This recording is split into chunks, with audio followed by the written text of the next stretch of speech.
Hello and welcome to Rajya Sabha Television. You're watching Security Scan. I'm Vishal Dahiya, and this week we're going to talk about the India-China disengagement, which is been agreed upon by both countries in the first few days of February, and the process is on.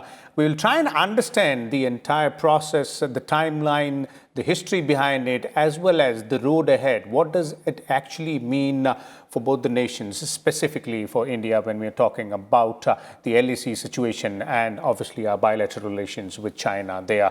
For more on this, we're joined by a distinguished panel of guests. Let me first introduce them to you, beginning with Professor Pant, Head of the Strategic Studies Program at ORF. We're also joined by Retired Major General Shashi Bhushan Asthana, our defense expert, and Ajay Banerjee is also joining us, defense correspondent with the Tribune.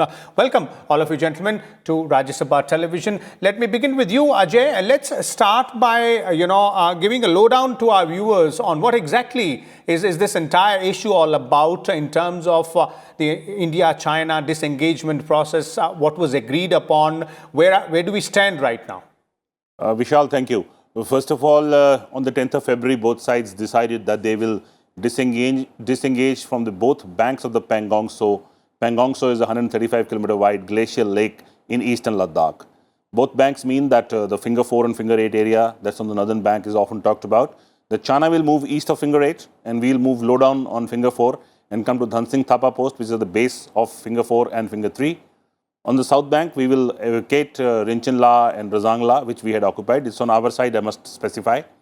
And China will move back and we will move back. Now, this is the technicality.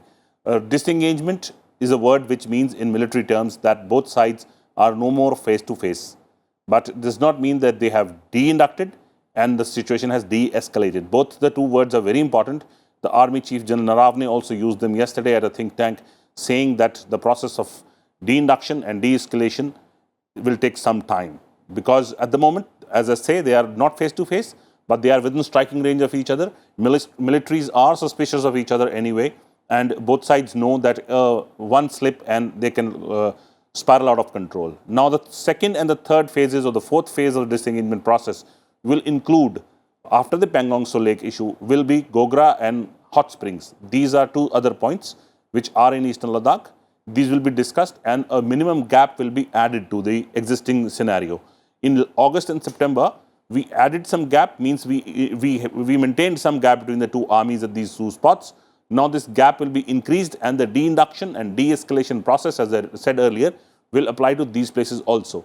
The third and the most important aspect is Depsang Plains. We have been stopping their patrols and they have been stopping our patrols.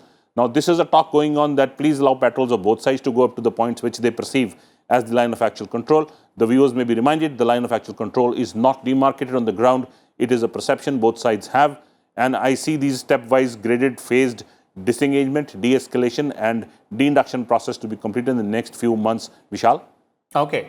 So there it is, an apt summary of what exactly are we talking about today. Let's also understand the strategic significance of this entire process and obviously what exactly is to be expected. And we have, the two guests with us, Professor Pant as well as Major General Asthana here. Let me start with you, Professor Pant. Let's start by understanding the significance of not only this engagement process in the view of what has happened in the past few months or so, but from a historic point of view as well.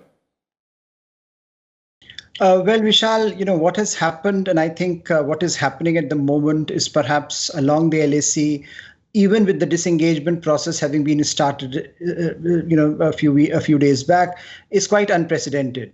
So LAC and the way India and China relate to each other has perhaps changed forever, and it will never go back, in my assessment, to pre-2020 phase. Now, what has happened, I think, from last year is a basic reassessment of India's China policy, of India's border policy with China, and how India would engage with China on the border. Because the older assumption, the older paradigm was that let's continue to talk about the border problem. It's a long-standing border problem. It's the longest border problem in the world. We have a undemarcated, as Ajay was pointing out, border. Multiple perception problems. It's a historical legacy issue, and India and China have been, India at least, have been trying to make a case that we can can perhaps continue with the other parts of our engagement. And this and the border problem we can continue to talk about the border problem in diplomatic and military circles. Broader engagement. Now, what has happened, I think, last year is that China, by unilaterally deciding to alter the status quo along the LAC, managed to ruffle a lot of feathers, diplomatic, economic, and as well as military. And the reason being that I think the older paradigm, from China's perspective, perhaps, had come to a point where China could push into the Indian side of the equation and and more aggressively push its agenda. Now, what India has demonstrated over the last few months is that India will not take it lying down. India will stand up, and India will make a case to the world and to China that you really cannot take us for granted, and we will stand up for what we consider to be our vital interests. So I think going forward, as India took on China diplomatically, militarily, economically, across a wide spectrum of domains, I think the costs started beginning to pile up for China, both in terms of its India policy as well as its larger foreign policy. And perhaps what India did in August, at the end of August last year, by taking up those strategic heights, meant that for China, even the tactical engagement became very problematic on the border. So perhaps the decision at the moment is to push back. And I think, as Ajay was pointing out, this is primarily an exercise where from few meters we have moved to few kilometers. The trust deficit is virtually zero. So we are not going to see a dramatic overhaul in the relationship. The LAC will continue to be volatile, but the larger strategic picture, it will take us a while to emerge, because both the countries, in particular India, is in no position, and India is not likely to go back to pre-2020 phase. Okay, that's quite a significant statement which you're making there, Professor Pant, that not likely to go back to the pre-2020 situation. Now let's look at the military or the security point of view here as well. Major General Asthana, from your point of view, this entire process, and if you're looking at it not only from a strategic point of view but also from a security point of view, how would you elaborate further on the way this entire process is moving ahead and the need for the disengagement to take place at this particular place, and also the demand which India has to, as Ajay was pointing out, to carry it at several other places as well? Firstly, thank you for being on your show and inviting me for the show. Firstly, I must highlight that LAC, so long it doesn't get demarcated, these standoffs will happen. This is not the first standoff. This is also not the last standoff. Secondly, as far as standoffs are concerned, there are only three options. Either you increase the escalation level and go for a conflict, or you carry on where you are. That means LOCization of LAC, which is also quite costly for both the countries. So these two options were not suiting both the countries. So the happy ending option is disengagement. Disengage and de-escalate. Now, when it comes to disengagement and de-escalation, certainly the process has been explained by Ajay. I would like to elaborate on few things.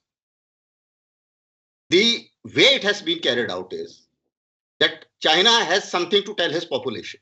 What are they going to tell their population is, see, our claim line is till finger 4. There is no Indian till finger 4. We have got the Indians down from Kailash range because they were threatening our Maldo garrison. So that part also we have been able to manage. As far as our claim of line of 5960 is concerned, to some extent we have been able to carry out our incremental encroachment and gain the first mover advantage and utilize that first mover advantage. To some extent, we have been able to provide depth to our National Karakoram Highway and National Highway 219 to some extent. Okay. As far as their major aim is concerned, strategic aim, as Mr. Harsh was pointing out, to highlight that, to put India in a pecking order as number 2 in Asia and having a China-centric Asia, that is not achieved. Because India has shown resilience, not only the military, but the entire country showed resilience, and they nullified their first movers advantage by occupying certain heights, strategic heights or tactical important heights south of Pangong Tso. Now this, so be it. Now as far as India is concerned, what we have achieved is that we have been able to get Chinese out of beyond finger eight. So as far as status quo ante, which was our standpoint right from the word go, that we should go back to pre-standoff position, that as far as Pangong Tso North-South is concerned, seems to be going smoothly.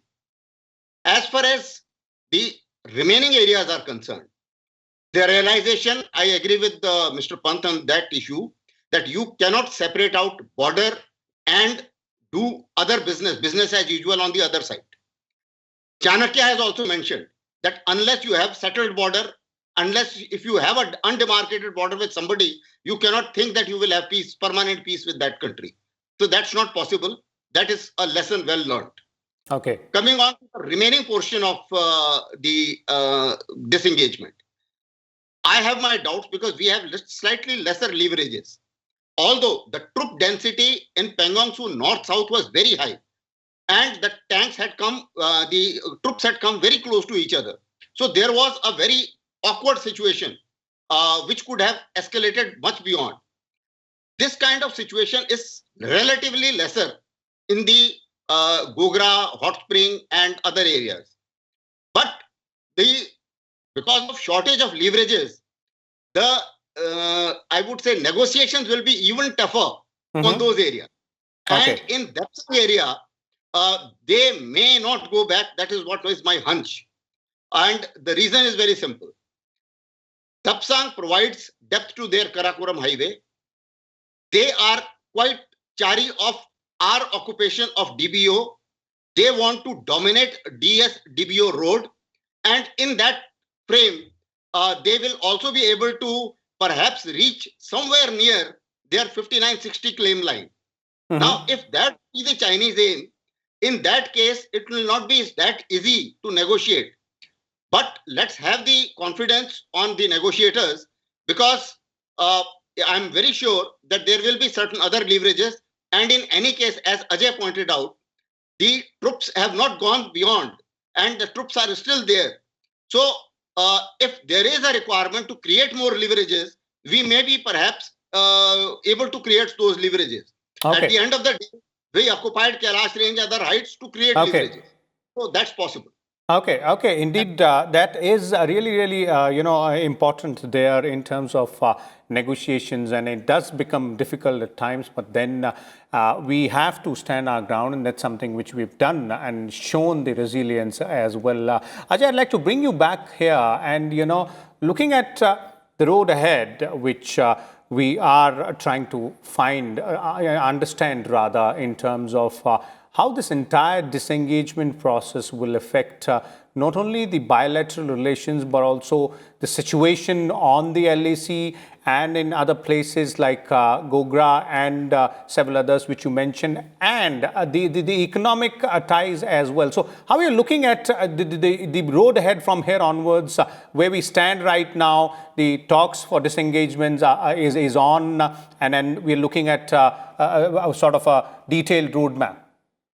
Vishal, first addressing the bilateral relations, how I see it. Since April 2020, when these clashes started, India, which was a reluctant partner in the Quad, that is Australia, US, Japan and India, became the flag bearer of Quad. In the past 6 months, there have been 2 small military exercises of the Quad. China has got that message. I mean the Government of India, led by Prime Minister Narendra Modi, has stopped certain Chinese items to be imported in India. Now, we have to be self-sufficient in certain items, especially when it comes to microchips and semiconductor chips, which are used in mobile phones, laptops, and other electronic items. The Government of India has come out with a policy which includes making these items right here in India to be made for India, to be used in Indian products. At the moment, large part of these products come from China, or the raw material for these comes from China. This, as far as goes, are bilateral ties. This also will impact the economic ties, because Chinese equipment no more is accepted in India as the #1 equipment anymore, even by the buyers. That is a given thing. When it comes to the part of military disengagement and how it will impact further, Vishal, as General Asthana was saying, that without a demarcated border, there will be no permanent peace. China's thrust is westwards, means they were trying to control or capture Depsang, which is very vital, and that is the shortest route for them to link up to Pakistan. and they can cut off, if they attempt it militarily, they can attempt to cut Siachen off from there. Of course, Indian military has, in the past 10 to 12, 15 years, has militarily tailored Eastern Ladakh to hold back the PLA and its thrust. The mountain folds along the Eastern Ladakh, there are around 13 to 14 gaps as such. Namely, I'll name, which is in public domain, is Pangur Gap, or say one of the few gaps in northern part, like in Chipchap. There are 13 or 14 gaps which have to be held. Those gaps I have seen personally across various visits to Eastern Ladakh are very well militarily held, and PLA cannot make a thrust. We have added a lot of equipment, military hurdles, and also equipment to hold back the Chinese towards the eastern side, means on the Chinese side. Vishal? Okay. Indeed, that is reassuring there, something which you're pointing out in terms of what our military can do. And all of us have seen that on the ground as well during this last few weeks or months. Let me bring, Professor Pant back here. Professor Pant, from your viewpoint, you earlier spoke about how you don't see the situation going back to pre-2020 days between both the nations when we're talking about. How do you see the road ahead developing from here onwards, keeping in mind the disengagement process? Vishal, I think this is going to be a very, very difficult road ahead. Disengagement, what is happening today is should ideally be a part of a very long drawn out process, where eventually we think of de-escalation, where eventually we think of de-induction. But I think it's a very long process that will unfold, and it will unfold, it can unfold in multifarious ways. So at this point, it's relatively unclear how this might unfold. But clearly the intent of the Indian government has always been that we are willing to talk. New Delhi is willing to talk with China throughout the crisis, but the terms will not be what China wants. The terms will be on, the negotiations will be on terms that will be defined by India. And the fundamental term that India, I think, has defined is that, look, we cannot continue with our normal relationship or seemingly normal relationship without actually resolving the border dispute, something that was the paradigm before this crisis erupted. And if you see Chinese submissions throughout the crisis, China has been saying that, look, let us talk about trade, let us talk about other issues. Even as we talk about the border, India has rebuffed those overtures, which is, I think, in tune with the larger sentiment. Now, what is also interesting is at times we think of China as this great strategic country which thinks strategically and does things. I think after this crisis, many in China would be wondering that if today in India they have created a kind of a permanent enemy, who is to be blamed for that? Before this crisis, there were still constituencies in India who would say that, look, a long-term rapprochement with China is possible. Let's trade, let's do other things, let's continue people-to-people engagement. And even Mr. Modi's Wuhan spirit was, in the larger framework of Asian century. Mr. Modi reached out to Xi Jinping, but look what they have done. Now, I don't think there is any constituency left in India that talks of a China policy in the long term. We are all looking for tactical engagement with China. We are all talking of a larger strategic problem with China. And at the end of the day, I think many in China should be asking this question, who lost India? And this is going to be a big challenge, because if you have lost India, I don't think China can think of being a big part of this century, because clearly without Indian cooperation, China would be hemmed from many sides. While China has its own strengths, India also brings a lot to the table, and India can make life difficult for China, as we have done repeatedly over the last few years. Whether you look at BRI discussion, where India led the debate against BRI, whether you look at the Indo-Pacific construct, China tried very hard to derail Indo-Pacific. But look, today, around the world, Indo-Pacific is widely accepted construct, and this is a big diplomatic failure for China, that it could not get countries to rebuff Indo-Pacific. Today, it's part of our vocabulary. So I think India's role, India's leadership in the world is going to be determining part of how Asian geopolitics, Indo-Pacific geopolitics looks like. And I think China has, for some very short-term ends, made a strategic mistake, which I think they will have to, assess eventually. But at the moment, it's a very long road for India and China's bilateral relationship. Okay, quite a long road there, as you're pointing out, Professor Pant. And this indeed was a big strategic mistake by China, going by the kind of, attitude or the kind of way India had tried to invest in the relations, but then sort of response which we've got from China seemingly, definitely is not done any good to the bilateral relation. Let's have concluding comments from Major Asthana here. From your point of view, General Asthana, how do you see this entire thing playing out? Perhaps, let's look at long term in the years to come, maybe a couple of years, 3, 4, 5 years. How do you see the entire situation developing here? If we see in the long-term perspective, India certainly need to do capacity building, which I think we are doing. We also need to launch infrastructure offensive. When I say infrastructure offensive means a number of roads have been announced. We also need to put a lot of villages next to the border.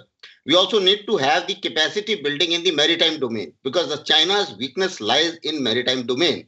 Their lines of communications are passing through Indian Ocean.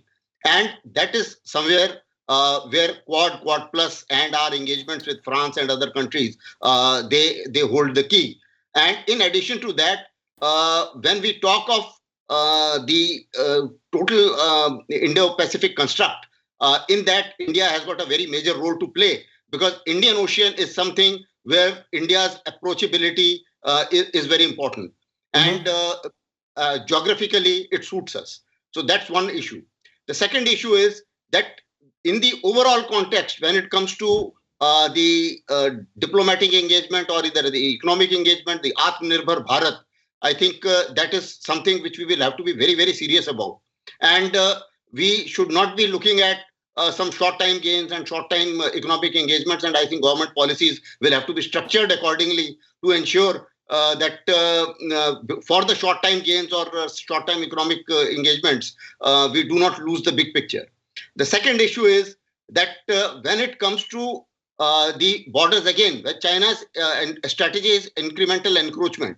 Now, we also perhaps we have to look at a point that our locals like Ladakh scouts or Arunachal scouts, we can give land to them, make them settle down next to the line of actual control, ensure that give them a lot of facilities. It will include the inclusion of the border areas. In addition to that, it will ensure that they don't enter into Indian territory, because they are planning to put a lot of villages next to the line of actual control and change the demography as well as change the claim lines in times to come. So that is again a very big picture which China has in mind, and we need to perhaps respond accordingly in the same term. Okay, there it is. Thank you so much, Major General Shashi Bhushan Asthana, Ajay Banerjee, as well as Professor Harshvi Pant, for sharing your important inputs on this very important aspect when we're talking about India's neighborhood, that is the India-China disengagement process on the LAC in Ladakh and the road ahead, the kind of effect it is likely to have on the bilateral relations in various aspects, and what more can we expect in terms of the short-term and the long-term effects. We'll come back again next week with a different topic. Till then, keep watching Rajya Sabha Television. Thank you.